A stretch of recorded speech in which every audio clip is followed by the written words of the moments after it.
प्रियंका गांधी वाड्रा का 52 साल की उम्र में आखिरकार चुनावी डेब्यू हो ही गया।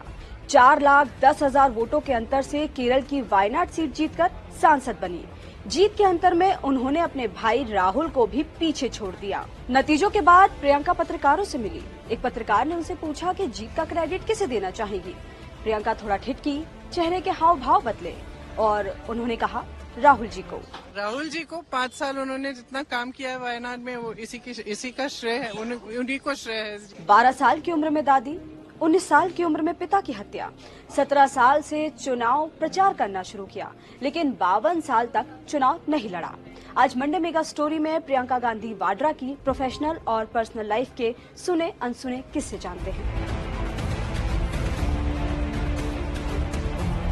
राजीव गांधी और एंटोनिया अल्बीना यानी सोनिया गांधी की 1968 में शादी हुई। शादी के 2 साल बाद 1970 में सोनिया ने राहुल को जन्म दिया और फिर 1972 में एक बेटी को। प्रियंका के नाम को लेकर एक खास किस्सा है। इंदिरा गांधी के सचिव रहे माखनलाल फौतेदार अपनी किताब the Chinar leaves a political memoir में लिखते हैं, इंदिरा ने सोचा था कि पोती हुई तो उसका नाम शारिका रखूंगी। शारिका नेहरू परिवार की कुलदेवी का नाम है, लेकिन जब नामकरण हुआ तो मन बदलकर उन्होंने शारिका से प्रियंका नाम रखने का फैसला लिया। इंदिरा गांधी को प्रियंका गांधी के अंदर लीडर नजर आता था। उन्होंने माखनलाल फौतेदार से कहा था, मैं शायद ज्यादा दिन ना जी पाऊँ, आप प्रियंका को बड़ा होते देखेंगे, लोग जब उसे देखेंगे तो मुझे याद करेंगे, अगली सदी उसकी होगी। 1978 में चौधरी चरण सिंह ने इंदिरा गांधी को जेल भिजवा दिया था।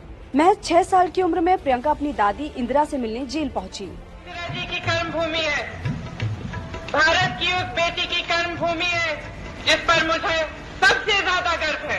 वो सिर्फ मेरी दादी नहीं थी, वो भारत की करोड़ों जनता की माँ समान।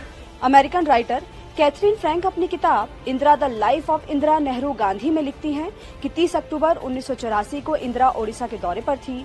उन्हें बताया गया कि स्कूल से घर लौटते वक्त प्रियंका और राहुल की कार का एक्सीडेंट हो गया है। इंदिरा ने दौरा छोटा किया और बच्चों से मिलने फौरन दिल्ली लौट आई।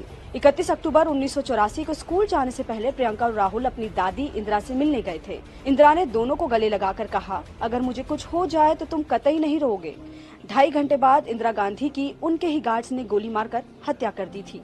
उस वक्त प्रियंका की उम्र महज 12 साल थी। इस घटना के 7 साल बाद 1991 में प्रियंका ने अपने पिता राजीव गांधी को खो दिया था। स्पेनिश राइटर जेवियर मोरो सोनिया गांधी की बायोग्राफी द रेड साड़ी में लिखते हैं, पूरा वीडियो देखने के लिए डाउनलोड करें दैनिक भास्कर ऐप।